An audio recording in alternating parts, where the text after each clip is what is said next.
Hello, everybody, and welcome to another edition of the Knicks Film School Pregame Show. My name is Andrew Claudio, and it's technically time to preview another Knicks matchup on Friday night and on Monday night against the Miami Heat.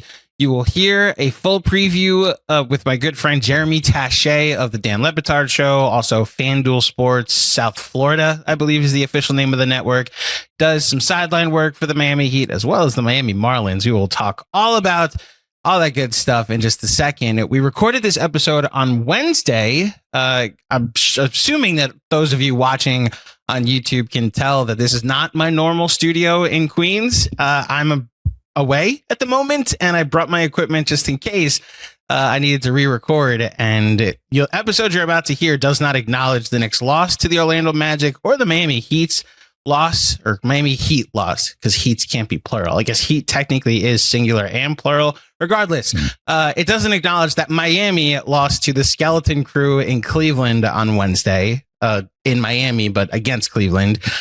Look, all this to say, the reason I'm recording a new intro is because the episode you're about to hear doesn't acknowledge at all that Jalen Brunson left the game in the final minutes, minutes he probably shouldn't have been in the game for, with a sprained ankle. An official statement, an official diagnosis, it's a grade 1 ankle sprain, according to Shams and the Knicks and multiple Knicks reporters.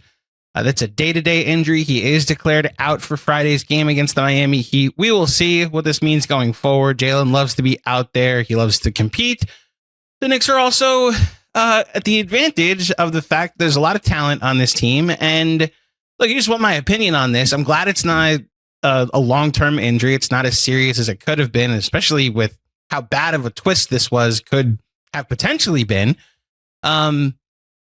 This team actually could benefit from a week or two. Not that this is how I wanted it to happen, but now you get to use this opportunity to learn how to play without Jalen Brunson, because there will be spots during the playoffs, during the later parts of the season, where you'll have to play without Jalen Brunson, unless we're just expecting him to play 48 minutes a game during the playoffs. So, yeah, I'm looking for the positives here. It sucks that Jalen Brunson got hurt, but I'm sure you're all with me that it's good that he's not out for a long time. Maybe it's a week, maybe it's 2 weeks, maybe he's back by the first week of December. But now we get to see what this team can look like without their captain. I'm assuming Deuce McBride will get the start. We'll see if Mike Brown decides to pull a fast one on us. And I know on Cats and Shoot, Mr. Macri theorized that Tyler Kolek could get the start. I would just also theorize that would be objectively the wrong decision. Just play Deuce, which has kind of been our motto the last 2 seasons. So we'll see what Mike Brown does on Friday without his captain, without his point guard. Again, I didn't watch the game live. I did watch the final couple minutes, and I was waiting for when Brunson actually got hurt. Des Bane hits the shot to go up 16. You call timeout, you take Brunson out. We're not even having this conversation. I don't have to re-record an intro to a podcast. So listen and learn, Coach. What's good, y'all? We are super excited to share this announcement. This summer, Fanatics Fest returns to NYC and is taking over the Javits Center from Thursday, July 16th through Sunday, July 19th. Now you get a chance to meet your favorite athletes from across every major league. Check out live panels and podcasts from some of the biggest names in sports. Buy, sell, or trade collectibles, cop exclusive merch, and connect with fans around the world sharing your passion for sports. Tickets are on sale now at fanaticsfest.com. And when you use the promo code KnicksFilm10 at checkout, you get 10% off your purchase. It's an extra day for the world's #1 sports fan festival coming together under one roof, and you won't want to miss it. It is time to preview another Knicks matchup, or I guess in this case, matchups, because we are previewing Friday night's matchup against the Miami Heat at the Garden, and then Sunday night's matchup, or I guess Monday night's matchup against the Miami Heat down at MSG South Beach. The New York Knicks take on the Miami Heat for the 3rd time this season, and weirdly enough, the last 2 times this season, unless, I hate to say it, these 2 teams meet in the playoffs, because one of the most annoying phenomena has happened, Knicks fans. If you've been following me for years, you know my disdain, but also the fear that I have for the Miami Heat, and that the thing that just doesn't go away. And I thought last year when the Knicks swept their first season series against the Miami Heat that it was finally time to say it's over. They're done. In Dan Le Batard fashion, I was going to welcome Miami to a decade of irrelevance. And what happened? They traded for Norm Powell, lost Tyler Hero, and now they have the most exciting offense in the NBA. Of course, we get to talk about this Miami Heat team that we got to see about a week ago. And who else to talk about this Miami Heat team than someone you might see on the sidelines if you're watching the Fanduel Sports Network down in Miami. From the Dan Le Batard Show, from multiple Miami outlets, the last time I saw him, he was celebrating the end of the Mets season on the Marlins sideline. Yeah, that's right. It's Mr. Jeremy Taché. Jeremy, welcome back to Knicks Film School, sir. It's great to be here with you. And if you refer to the Kaseya Center as MSG South again on this pod, I'm leaving. You're never coming back again. That has become my thing. Listen, we don't have a lot of claims to fame here in Knicks fandom this season. We have some expectations and some lofty projections from the NBA higher ups.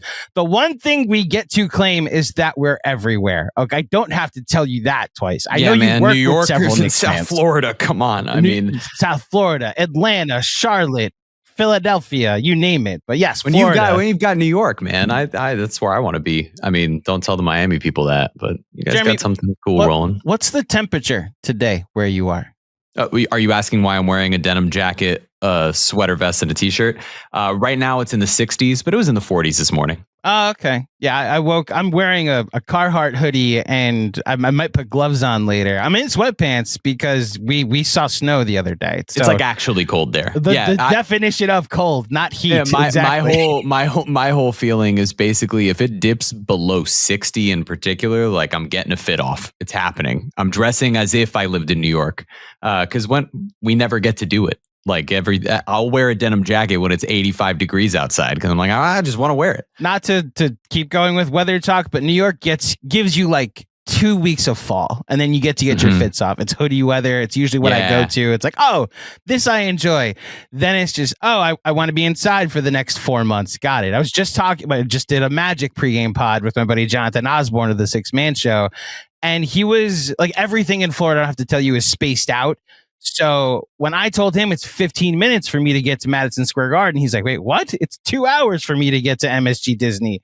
I'm like, okay, you get to go outside between November and March.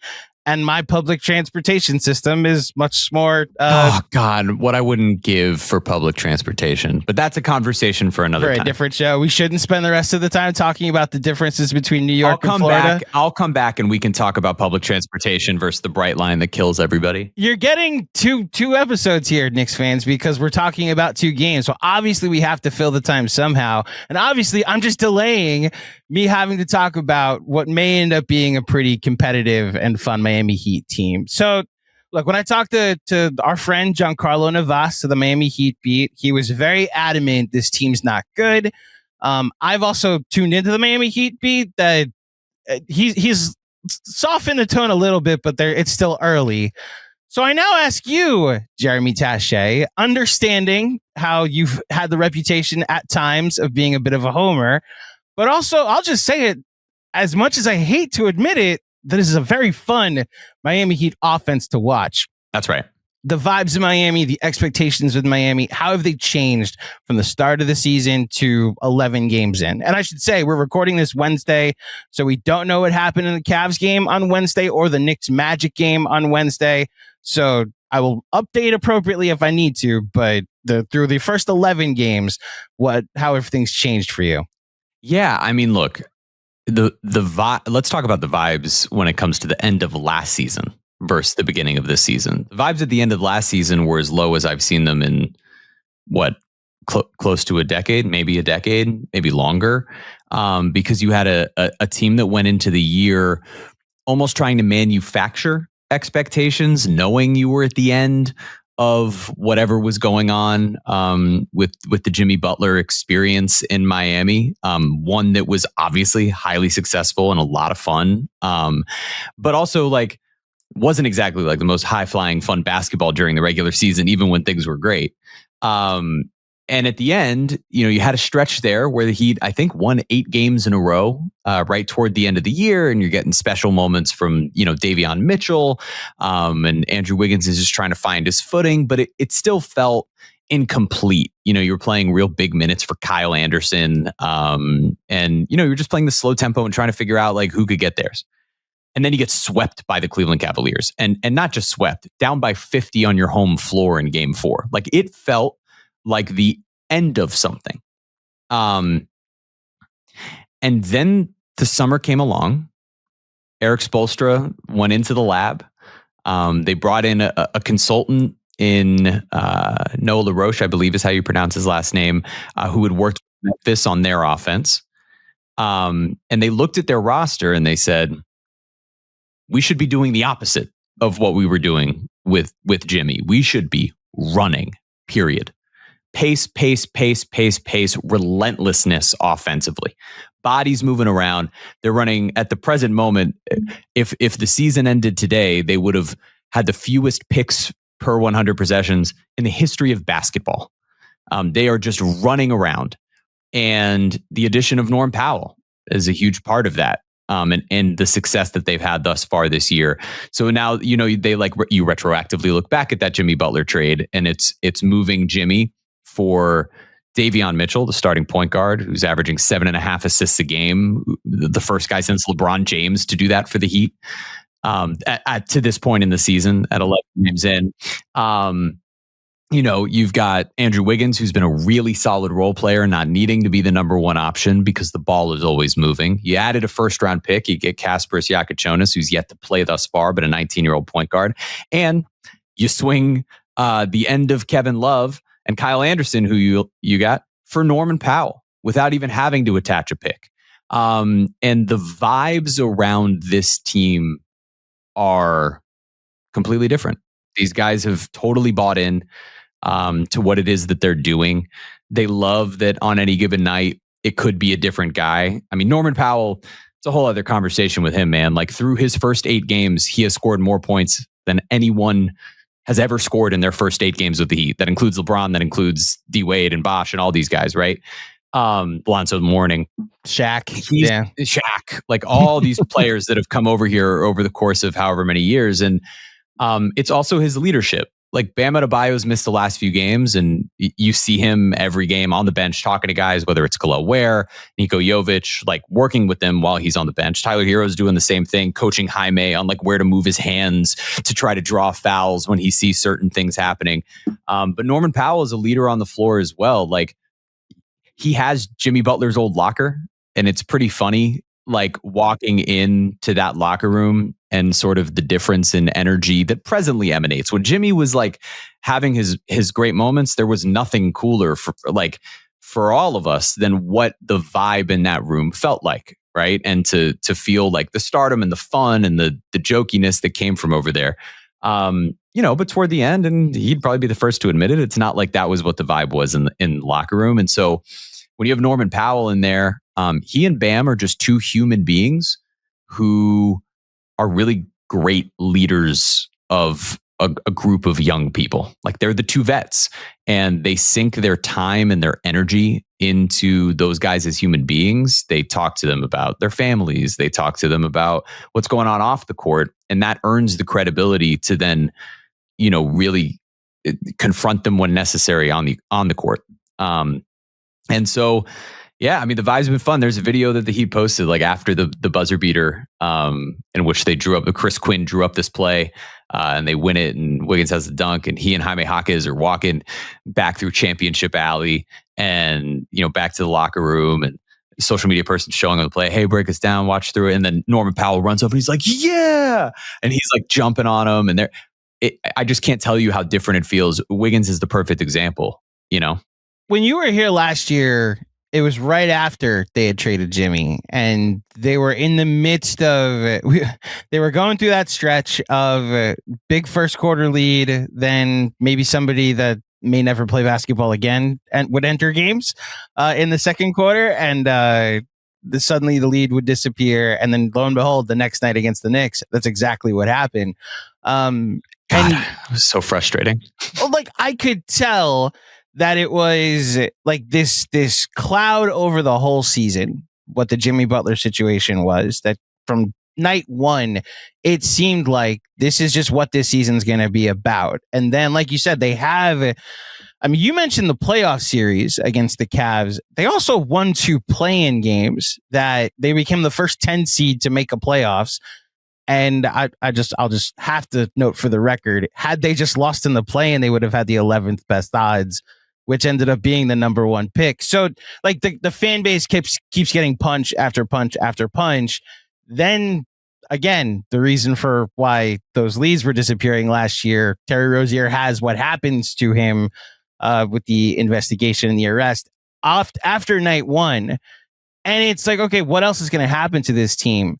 And when the Knicks went there a week and a half ago, or I guess 2 weeks ago, it was like, that's not a team in turmoil. That's a team that's actually finding a hint of an identity under a new administration, a new regime. And obviously Spo deserves a lot of credit for it, but buy-in by the players is also necessary. So like, obviously, listen, as a Knicks fan, I have to hate it, but as a basketball fan, I admire it. A team like reinventing itself under different expectations. But now I ask you, Jeremy, in a bit of a wide open East, how have expectations changed? Are Heat fans now like, okay, championship back on? Are things different now? I don't know that folks are quite there yet. Like, I think it's twofold, right? I think the expectations were so low for so many fans going into the year that an 11-game sample size doesn't necessarily change that. I think there's still a lot of people wondering, like, what does this team actually look like when it's completely healthy? These last few games have been without Bam. They've yet to play with Tyler Hero. And then there's also the perspective of a lot of Heat fans that know, and not this is going to be an annoying thing to say on a Knicks podcast, but like a lot of Heat fans have watched teams win championships or go to championships and know that the first 11 games don't mean anything. The first 17 games of the first year of LeBron, they were, I think, 9-8, and Bron was bumping Spo, and it looked like it was going to be a disaster. And then they go to the finals, and if not for JJ Barea and a pretty great Dirk Nowitzki performance. I was going to say, yeah. But if not for LeBron refusing to post up JJ Barea, they win the championship that year. So, I think there's an understanding of like, don't go crazy. But I think for the first time, and you could see it exemplified on Le Batard Show, right? Like fans who were out over the last year and a half, 2 years, because it felt monotonous and it felt like, oh, what's this going to lead to? And where's the big move and whatever. After that win against the Cavs, which is just like it's a huge moment because it's the team that dominated you the last time around. You go to overtime, by the way, with a 9-point lead that gets blown, but you get to overtime and you win it. You find a way to win. You don't do the thing that happened so often last year, which is take a nice lead and then blow it. They were down big to the Cavs early in the game. They end the first half on a 20-5 run because in a minute, that offense can explode. And look, this team is right now, like, I believe at the very bottom of the league in offense, like in the opponent landing offensive rebounds and in the amount of second chance points they're giving up. And that's because of the pace. So like as someone breaking down the Heat who's watched them for the last several years, you're like, oh my God, like get a rebound, defend on that level. The defense in itself individually is pretty solid, but those things are going to happen when you're playing at this relentless pace. And there's got to be an adjustment from there. But I think you're starting, like literally this week, you're starting to see the Heat fan that wasn't necessarily paying attention starting to go, maybe I should subscribe to that sports network and start watching some of these games. Or, hey, this Norman Powell, huh? People are kind of back to drinking some of the Kool-Aid. And I think it's in large part because there's such a deep belief in what this franchise is capable of under Eric Spoelstra that when you see something happening, you don't think like, oh, it's just going to be a fluke, a flash in the pan. And maybe it will be. Maybe teams adjust. Maybe 40 games into the year, the wear and tear of playing at that pace, no matter how much depth this team has, maybe it changes. Maybe they're 500 again and they're a playing team. But I do think that the expectations, certainly around the team, we're never anything short than like, we're going to go compete. East is wide open. Yeah. And look, as a Knicks fan who, no, I haven't had many regular seasons that don't matter where I live and die. This has been an adjustment this year, and like new coach, new system, a gangbusters offense on the Knicks side as well, has made it interesting and fun because you're learning new things. But I'll just be real, a 7-3 start. Who knows what happens in the Magic game tonight?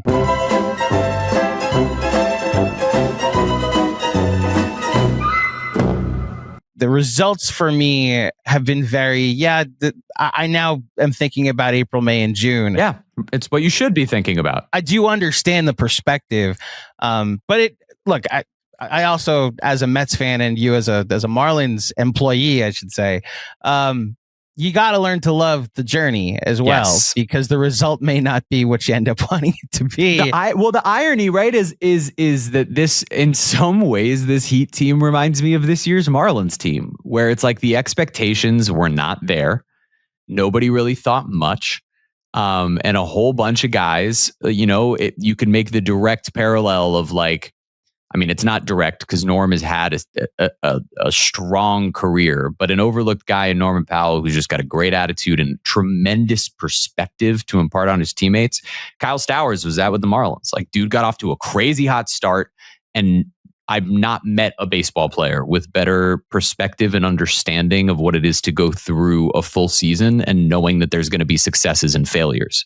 And it was just like, oh, shoot, they got hot. And now what? And they're playing what style of baseball? And, like it was this, there's an element to this that's that same type of like, oh, is this team going to catch some people off guard?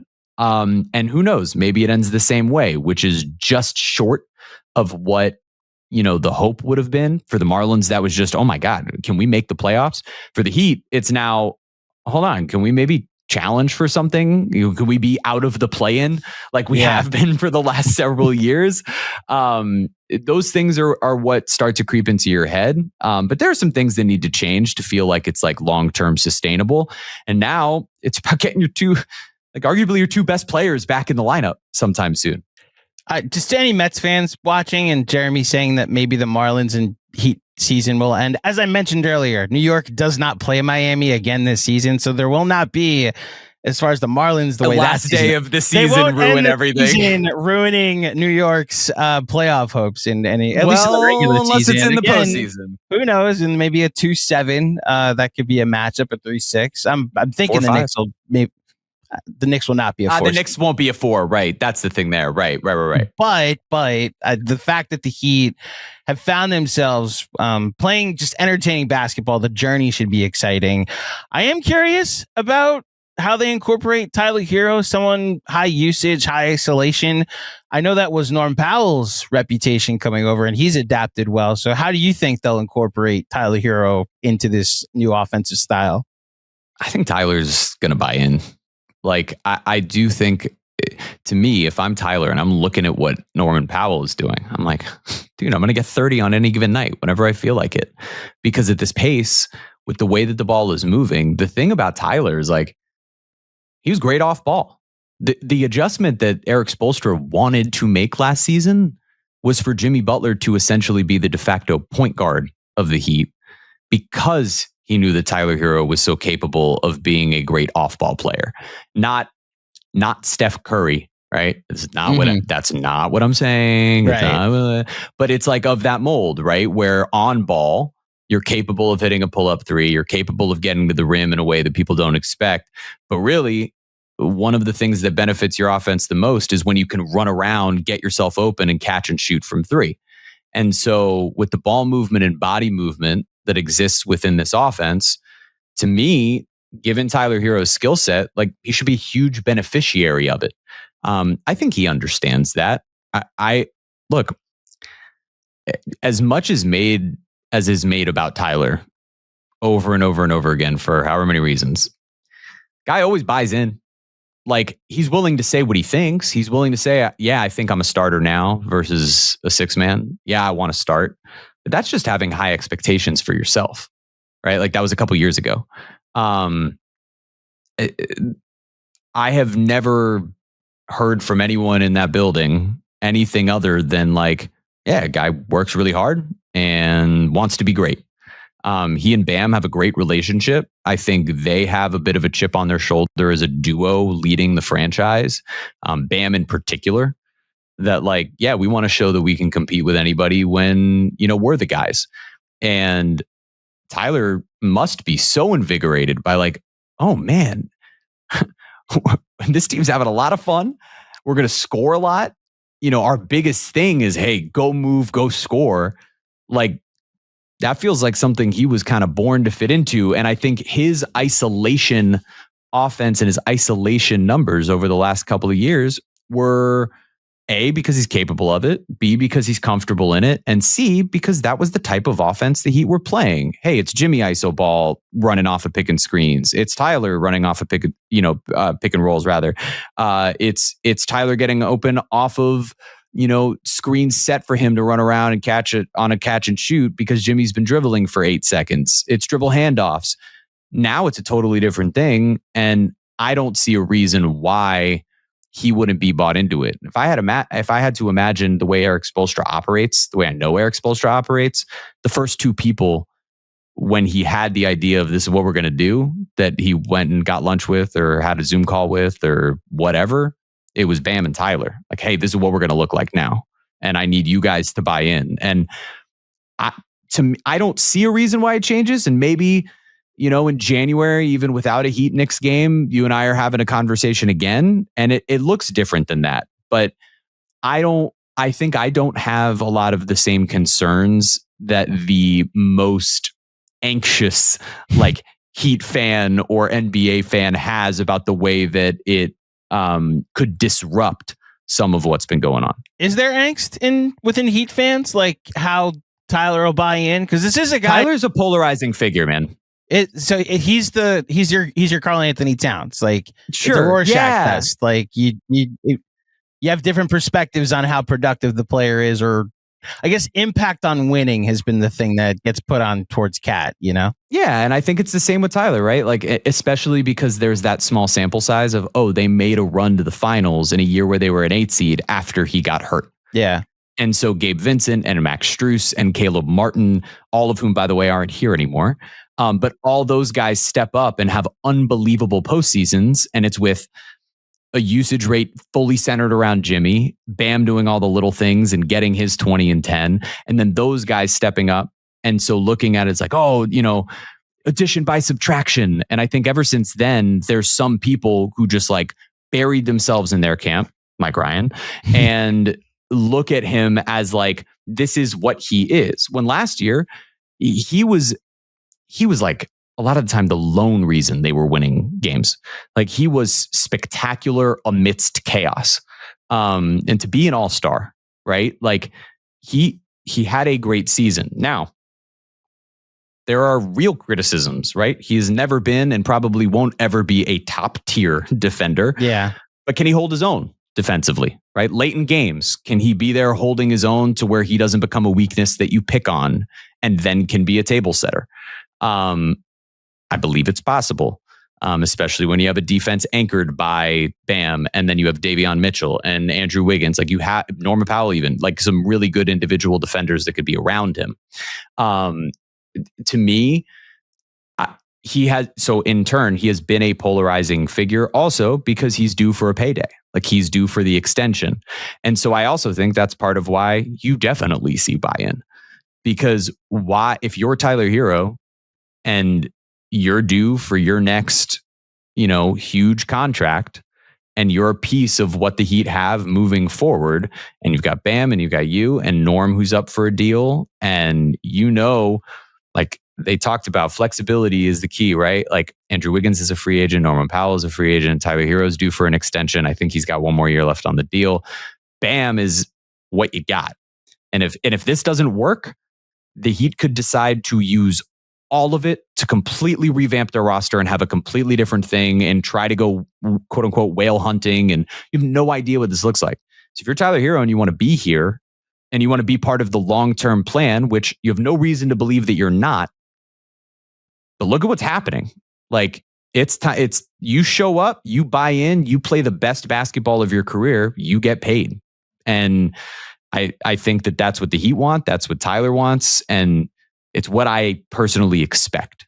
Yeah, I got to say, I don't know how you feel about this. It is crazy to think he's going into year 7 now. Like, I was doing this with RJ the other day. COVID seasons, like, really messed up. I mean, COVID generally in terms of time flying by, but the COVID seasons, because he was drafted into that one, it has thrown off all conception of who's been in the league however long. Dude, I'm doing it with RJ Barrett now. Like, the 7-year veteran RJ Barrett. Like, you're calling crazy. You're telling me he's not still 19? Like, what are you talking about? RJ Barrett. Tyler's like the ultimate example of that, dude. It's so, like, both of them, right? They were kids that came out as one and dones, and so they're still young people. Like, Tyler's what, 26? RJ's 26. 26. Yeah. So it's like they're still 26-year-olds, but 26. So this with a lot of years and minutes on them already. Like, the question was asked last night, again, recording this Wednesday, when the Knicks played the Grizzlies, about Ja and how Ja's 26, and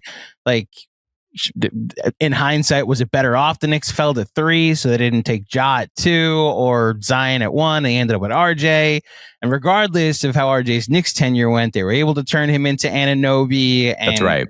You know, I am curious to see, because of the number that coming off an All-Star appearance and what Tyler Hero could end up getting and what those negotiations look like, whether they'll, paperclip him and use him to get somebody bigger or potentially go whale hunting, as you said. It's the weirdest thing, because I liken it a little bit to the 2019 Brooklyn Nets. Obviously, I have a disdain for younger brother across town, but that Nets team was like, oh, this is actually pretty fun. This is out of nowhere. They were a 6 seed that year. This is harmless fun. Then they got Katie and Kyrie, and it was like, oh no, that's I didn't want you to have that much fun, right? And I'm staring at the Heat that I thought would be like a 10 or 11 seed, and they look like they're having fun. And I don't have any transactional questions about what whale they're going to go after. Me either. It's really just basketball at this point. Which I agree with you. Yeah, this leads to a question about Spo, and I'm positive that this is something that has come up in Heat circles, but all these years into his career, I think he's always been acknowledged as either the best coach in the sport or one of the top 3 or 4, and has never won Coach of the Year. Do you think, mind blowing, like, this might be his best case if he turns this Heat team into a 4 or 5 seed?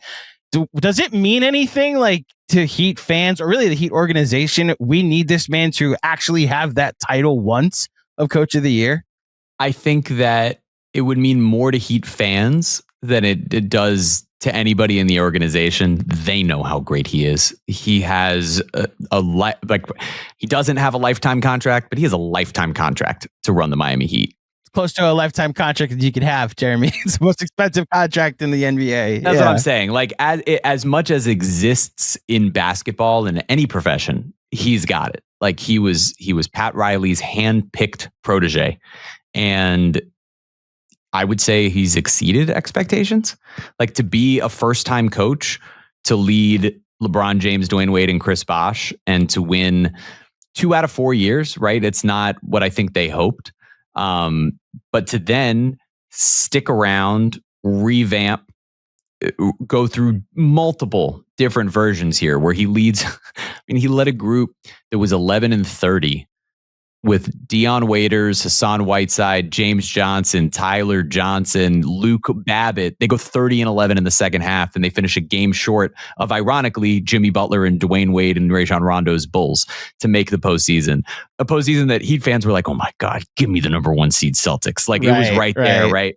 And he's obviously, like, these last several years with teams that weren't expected to get there, the 5 seed in the bubble, the 8 seed making a run. There's all these teams in which Spo has been the best coach in basketball for years and years and years. And the GMs will be the first ones to tell you every single year when the GMs vote on who's the coach you would want to run your organization. Spo wins in a landslide every year. The reason maybe this year is the year is because you took a team with almost no expectations, who people thought were dead in the water. And it wouldn't just be theoretically, if it becomes somehow a 4 or 5 seed, it wouldn't just be overachieving. It would be because you were willing to completely revamp everything that you were teaching the year before, teach the guys an entirely new system, and institute it in a way that was so strong from training camp. Mind you, they didn't win a single game in the preseason because they were so focused on, no, we're here to just to do this thing. Process. It doesn't matter. Yeah. It's process over result in the preseason. And once we get to the regular season, you better win some games. And that's where it's through 11 games, not going crazy, but through 11 games, that's where it's ended up, is you see some of the result. So if they stay like this and they're the Eastern Conference leaders in points per game, when your leading scorers and your leading players are Bam, Tyler, and Norman Powell, and then Andrew Wiggins, I think that would be exceeding a lot of people's expectations. And it would be a wonderful case for the guy to get an award. It's sort of like the Leonardo DiCaprio effect, right? Where the dude was nominated for 1 million Oscars and everybody knew he was the best actor in the world, but he hadn't gotten the award for whatever reason. So this season's The Revenant is what you're saying? This season is The Revenant. Now I'm taking that. This is happening here. I'm bringing that. If they win tonight, I'm bringing that to the show on Friday. I won't be on tomorrow, but on Friday, headed into this Knicks game, I'm bringing it. This is the Revenant season. This will be the Revenant. Miami Heat. There you go. I love that. So I guess we really haven't talked about, as we preview some of this matchup, we haven't talked about the results of the Heat, and because the Knicks, they don't have for offensive rating, which is per 100 possessions, it's like 9th or 10th or whatever the Heat are in offensive rating. But like you said, they're in points per game, like pure points per game. It's 125.5 points per game. And because they lead the league in pace, they also lead the league in possessions. So just judging them by 100 possessions when they're getting so many possessions per game isn't completely accurate. Even if you are trying to use offensive rating to show where everybody ranks over the same sample size. Look, I was, especially with what the Knicks defense is still trying to figure out how to be, I was curious. I am curious, I should say, going into this matchup against a good offense that Knicks really haven't seen over this little winning streak that they've been on, or this successful stretch that they've been on, as they're starting to also buy into their new offense. Your thoughts on the Knicks? I didn't think I'd be doing this, but how they stack up against the Heat in a 7-game series, I now have to consider that for 5 months from now. But like, your thoughts on the Knicks going into this season and their championship? I can't believe I'm saying it. Championship expectations. They understandably have them. Like, they're one of the most talented teams in the conference. Jalen Brunson is one of the most dominant scorers in basketball. Karl-Anthony Towns is one hell of a number 2. I love, like, for all the criticism the guy gets, I love watching Cat play. Like, I think he's like a super talented player who, unfortunately for him, occasionally falls in love with the 3 just a little bit too much. Don't we all? And has been really the brunt of criticism for so many teams for his entire career. And what seems to be like a really good guy. But when you have a team that's made up of Brunson, Towns, Anunoby, Bridges, like Josh Hart, like, you've got a really, really, really, really, really good team, and a team that's built for the postseason. That's the big thing, right? Like, are you built not for 82, but for 16? Like, that's the whole thing. That's what the Heat talk about every year is, can you be the team that gets to 16 wins once it gets to April, May, and June? I think the Knicks have as much chance to go to the finals as anybody in the Eastern Conference, easily. If not, like, arguably they should be the favorite, because they're built to do it come the postseason. That being said, they're the Knicks, and things go wrong. They're the Knicks. You just Cowboys them. They're the Cowboys. Something will happen, right? They're the Mets. They're the Knicks. Wow. They're orange and blue in New York. And I think, look, am I also heaping expectations here fully to take the Heat off the Heat? Yes, I am. But there's no reason to believe, if you're a Knicks fan, that this shouldn't be one of the more special seasons that you've had. Especially if you're me, you're my age, you're 30, this is one of those times where you have a great team. It's rare that you can go into a season knowing this team is really, really, really good. And the only thing standing in our way is ourselves or injuries, right? Like, that's it. That. And so the reality is like, embracing a new style of offense, important. I'm talking about it here, right? Like, it's helping guys excel. And as long as this team knows what its identity is going into the postseason, they have as much a chance as anyone to get to the finals. Because it is about that. It's about truly knowing your identity. You can experiment throughout the year. When you're this good, when you're this talented, you can experiment throughout the year. You can try new things. You can get individual guys comfortable. If a guy's going through a rough stretch, you can do things to kind of alter your scheme to figure out what makes them the most comfortable. But do you know what your offensive identity is? Do you know what your defensive identity is when it comes down to it? Because if you don't, it puts you in a position where you overreact each game in a 7-game series. And that, champions don't do it. It doesn't happen. Like, can there be tweaks? Sure. The Heat did it during the Big Three era, where there were, I forget exactly, I think it was Joel Anthony was starting at center, and they went to Battier at the 4 and moved Bosh to the 5 and just said, we're playing small back then. Positionless was more positionless basketball, right? Yeah, it was positionless, right? And in some ways the Spurs started that, but really, I mean, Spo went to it completely. And it's easy to hold on. It's easy when you're the Spurs and you have Tim Duncan, who can be your center when he's 7 feet tall. That's right. That's right. 100%. But I'm trying not to give Spo all of the credit for that. He learned that in some ways from Pop and then took it and made it his own. The same way, by the way, he will do with the Olympic team, right? Is now he'll be the guy with the Olympic team.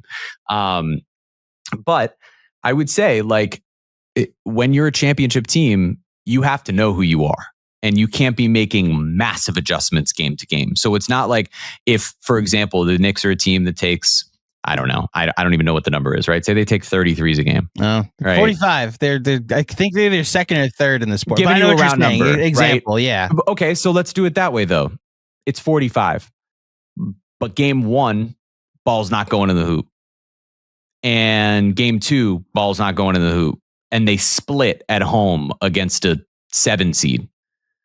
Are they all of a sudden going, oh no, like, let's start throwing the ball down to Cat in the post? Yeah.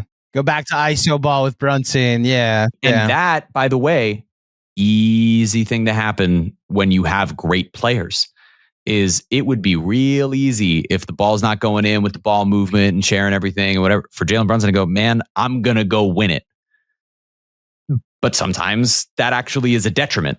And so I think as long as these Knicks know exactly who they are, which they seem to be buying in, and I don't see any reason why they wouldn't come the postseason, like, I think Knicks fans should be super excited. Like, why wouldn't you be? So a couple things. As far as their odds are concerned, shout out to my friends over at FANATICS Sportsbook. Currently second in the East at plus 350 to win the conference. For some reason, Cleveland still ahead of the Knicks at plus 200 despite their struggles to start the year.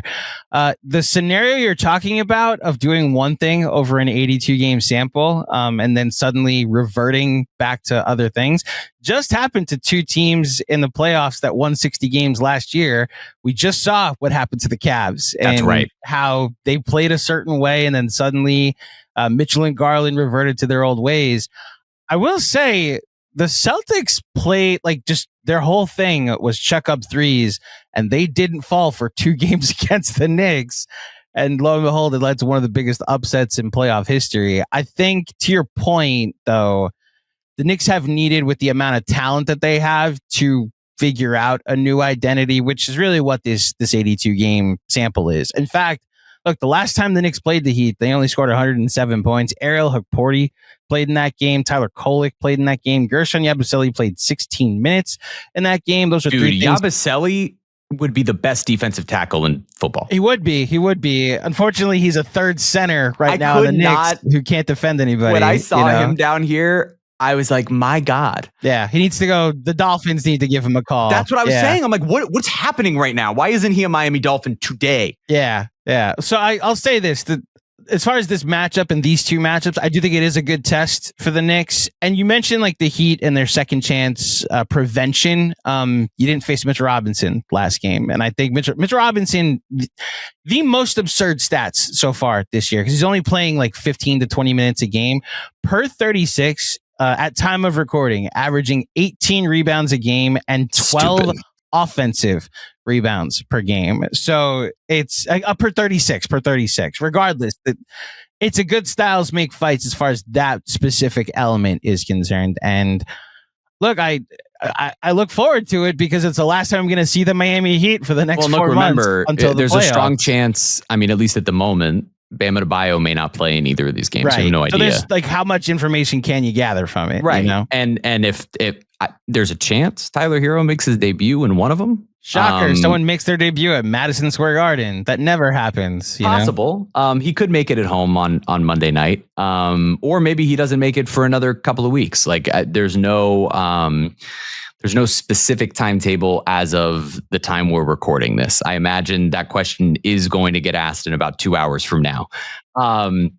But that being said, like when it comes to, he don't have Bam, and the Knicks add Mitchell Robinson, that sure changes a lot about what you expect, particularly on the offensive boards, right? And Kel'el Ware may end up being maybe him and Niko Jovic, but Kel'el Ware may end up being the difference between whether this is a like fun Heat season where they finish out of the play-in as a 5 or a 6 seed and lose in the first round, or make a deep run.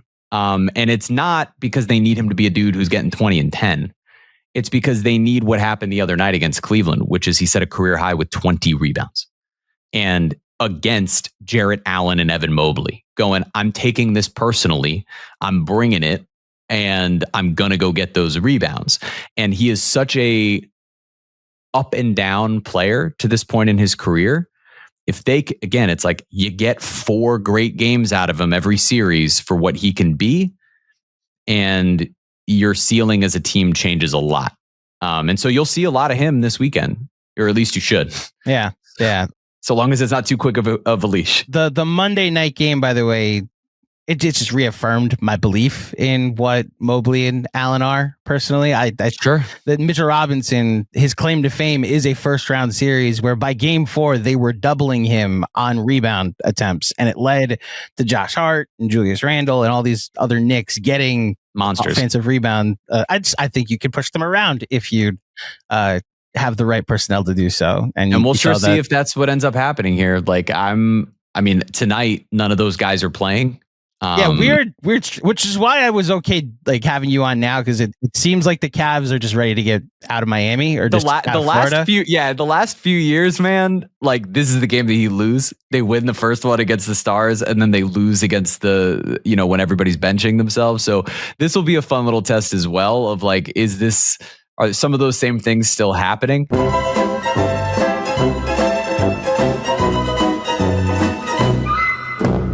But yeah, man, I mean, look, this team's oddly deep. Like if there's a playoff series, I'm going to give you this one right now. If there's a playoff series between the Heat and the Knicks, there will not be a more hated man in New York than Pelle Larsson.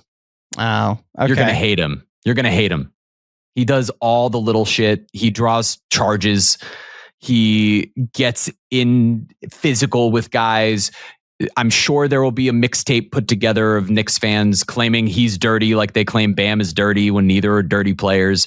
It'll be great, and I can't wait for it, and I hope it happens, because God, wouldn't it be fun for us to be able to do this a few times in April or May? It would be. I repeat, it wouldn't be a supercut of dirty plays if the dirty plays weren't happening, sir. They're not dirty. Again, we talked about this last time. I got to play Joel Embiid. I know what dirty looks like now. Okay? That's right. That's right. Last question before you get out of here. It's been a thing I've been asking everybody. That game, a sent you the notes and what that game means. What's that one devastating loss that I say that game and you immediately are like, oh, that's that one Heat loss.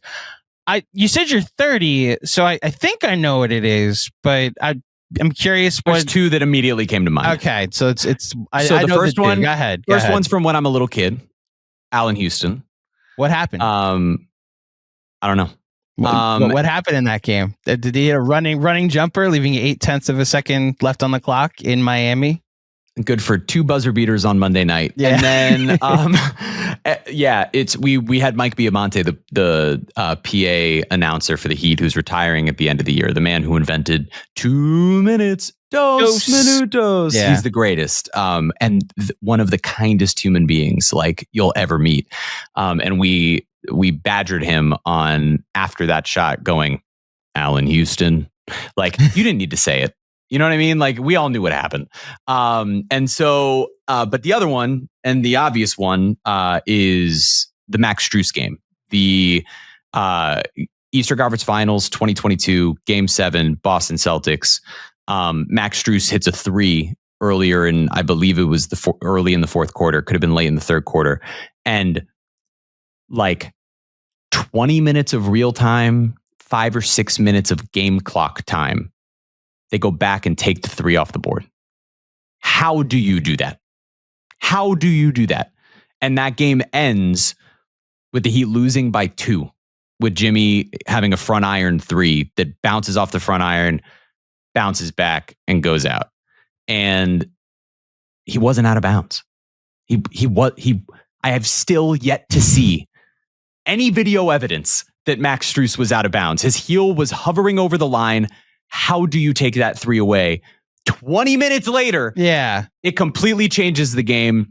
And, the Heat mind you, that was the Heat and the Celtics is the top 2 seeds in the conference. Like the Heat are playing Game 7 at home. They were a 1 seed. It was the 1 year that the Kyle Lowry, Jimmy Butler led Heat were the 1 seed in the conference. PJ Tucker was playing the best basketball of his career as like a 35-year-old. And they lose in Game 7 to the Celtics, and the Celtics go on to lose to the Warriors.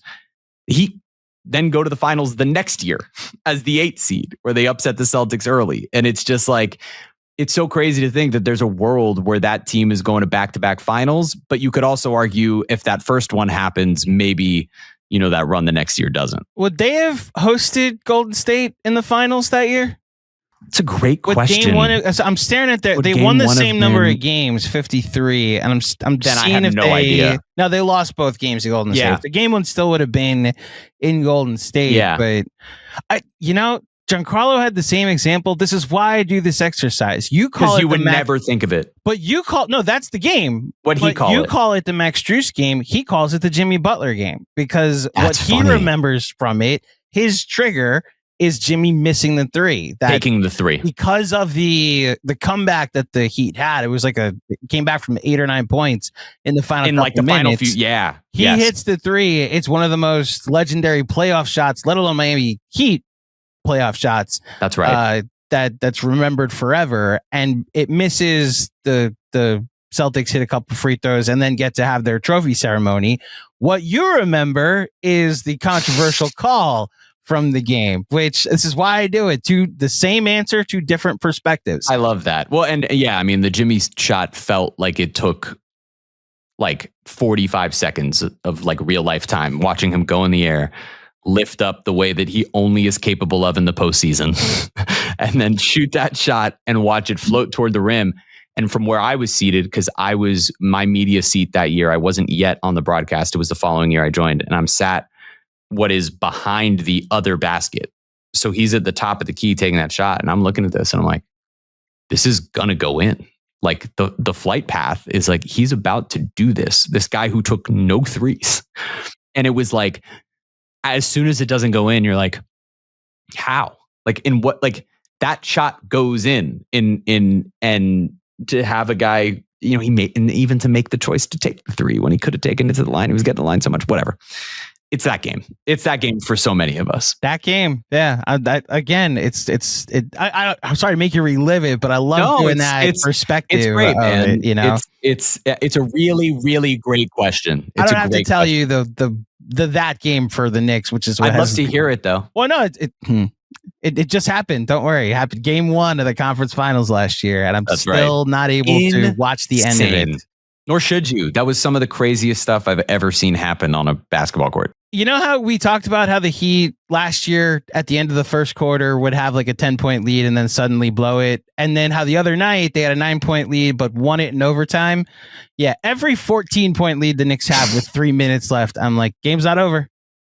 Game's not over. But doesn't that make basketball wonderful? No, it makes it terrifying, Jeremy. Well, it is, of course, but it's one of those things that this sport in a different way than a lot of the others, right? Like it can just change in a flash in a way that you would never expect. Hell, Sam Merrill did it the other night, man. Sam Merrill hits 12 points in like a minute and a half. It was like 4 possessions. The game felt over.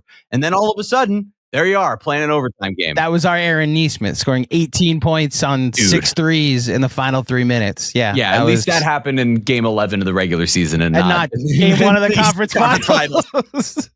And it ended in a win here. But exactly. It very much has felt like every game is watching with them. Like I have the Mets bullpen protecting a lead no matter who it is. But I'm so sorry. I really am. Like I don't hate the Mets. I have my own, but I do hate the Mets now. Like I hated that team so much. So I got to like the way it ended. Okay, was like a coronation of like, you know, right. You are who I thought you were. Here we go. So weekend of the season, to give you hope, maybe as much as you want to keep Pete Alonso, maybe Pete Alonso moves on. There's a couple of little tweaks, and then all of a sudden, you're at the beginning of next year, and you're feeling like Heat fans do right now. It's a fun little run. And you've got this new look and you don't hate him anymore. The problem is that you don't sign Juan Soto and then have a Revenant season 2 years later, you know? So we'll see what happens. More of that on Just Mets, but right here on Knicks Film School, Jeremy Taché, as always, it is good to talk to you, my friend. It's good to see you. Before you get out of here, let the fine folks at home know where they can find you and all of your work. Follow me at Jeremy Taché on Twitter, Instagram, TikTok. I'm trying to be young. I work on the Dan Le Batard Show with Stugotz, so be sure to follow Le Batard Show on all socials, as well as our YouTube page. I have a baseball show. It's called The Pitch Clock. Trying not to let that disappear through the offseason, trying to keep it rolling. It's so much fun, man. We had a blast this season. And what's cool about that show is half of it is just a trivia game. And so if you're like, ooh, man, I miss baseball. I'm fiending for nostalgic baseball names from the 90s, like Mike Mordecai. Mm-hmm. You can go and watch our episodes from all through the season. Just skip through the analysis and you can play these trivia games along with us. So it's super, super fun. And then, if you're down in South Florida watching this, feel free to tune into the Fanduel Sports Network, where I will be on the Heat Knicks game on Monday. So I'll be the sideline reporter for that one. And then I'll be on, I believe, 10 more games throughout the rest of the season until the postseason comes along and they stop putting it on our network. Yeah. A quick promotion for the Pitch Clock. Shout out to my buddy Sean with a W, the host of KFS After School. He and I love the Pitch Clock and the trivia on the Pitch Clock. I light up when I get the screenshot of like, name the 1998 All-Star lineups, and it's like blank, and it's like, oh, this is fun. Yeah, and I'll just record a video to make it sure that I'm not cheating. It's like, okay, that's Juan Gonzalez, that's Sammy Sosa, that's Larry Walker. Dude, and I have goosebumps with you saying that you do that. We I'm just so take happy. turns like trying to guess it. The Pitch Clock, the intended reaction is, at least for 2 employees at Knicks Film School, being implemented. Couldn't make me happier, and it was a really special year for us because it was also like the intention of the show was 2 things: channel into that nostalgia for the baseball fan, and then provide just enough baseball information in a fun way in between all that people who don't follow the sport would enjoy the trivia and the laughs enough that they then would learn something and actually want to follow the sport. And the amount of messages that Chris and I got as the postseason was unfolding that were like, guys, I've never followed baseball. Like, I really didn't like the sport. I didn't get it. But now I like followed some of the storylines throughout the year and how much you guys love it. And oh my God, the playoffs are crazy. And it just like, it made my year. the fact that even if there's one more person who likes baseball now because of our stupid little show. So yeah, go enjoy there's a YouTube playlist on Le Batard Show that has all of our stuff dating back to, I think, late May. I don't think we started it until like May. But there's probably 20 episodes there where you can do the same thing and go ahead and just play along with trivia and stuff like that. So thank you for saying that. You appreciate the endorsement. Happy to do it. And by all means, please keep doing it, because Sean and I need baseball trivia to get us through some of the mundane parts of our days. We'll do what we can. I'm hoping we can go like every other week or something like that. There you go. Jeremy, thank you as always for joining me. And thank you to everybody for tuning in for another edition of the Knicks Film School Pregame Show. If you dug it, please head over to iTunes, drop a 5-star rating and a review. Like this video. Remember to subscribe. Bonus content on Patreon and Substack as always. Follow us on our socials at Knick Film School. I'll be back on Wednesday to talk about the Dallas Mavericks. They've been in the news lately. Until next time, thank you for listening. Thank you for watching. Enjoy the game tonight, and I'll speak with you soon. Peace. Must be 21 or over. Gambling problem? Call 1-800-GAMBLER. Connecticut, call 888-789-7777. Massachusetts, call 800-327-5050. New York, call 877-8-HOPE-NY. Maryland, visit mdgamblinghelp.org. Not available in all states. Terms apply. See Fanatics Sportsbook app.